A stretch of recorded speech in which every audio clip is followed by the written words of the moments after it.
The prophet Musa was born to a family of the enslaved children of Israel. His mother feared that her son would be killed by Pharaoh's soldiers. That fear continued until she received a revelation from God. God revealed to the mother of the prophet Musa what she had to do.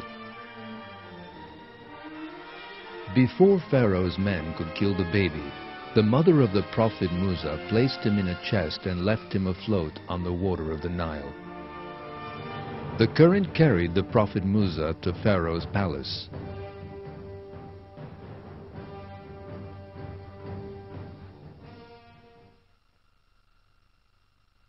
The family of Pharaoh picked him up so that he might be an enemy and a source of grief to them.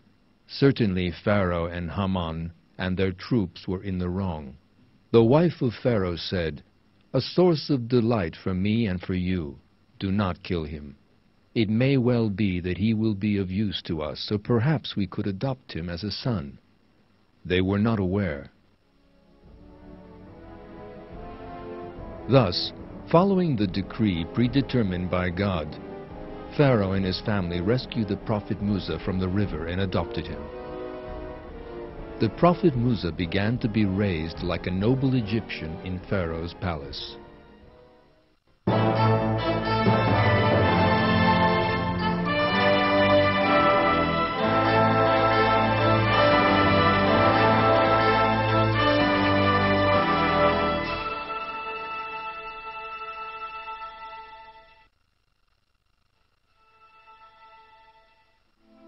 The prophet Musa grew up in Pharaoh's palace. He came of age, and God gave him knowledge and wisdom.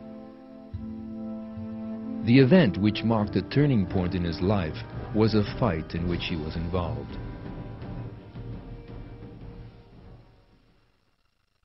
In this fight, the prophet Musa took the side of the man who was from his party, without looking into who was in the right. Though he did not intend to kill him, the other man died from the blow.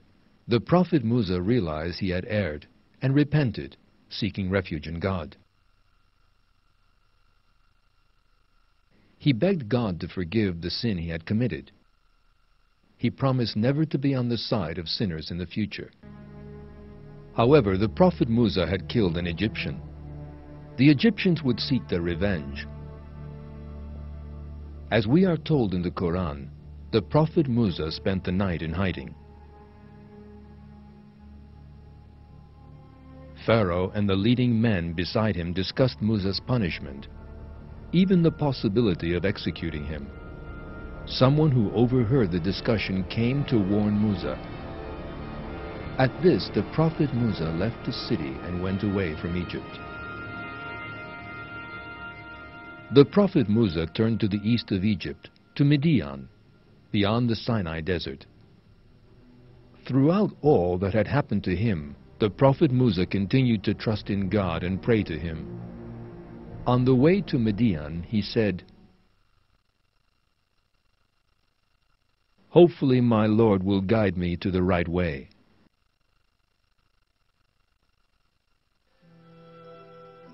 The prophet Musa encountered two women by the waters of Midian. The women were frightened of the other shepherds there and were unable to water their animals. The prophet Musa ran to the women's assistance and watered their flocks.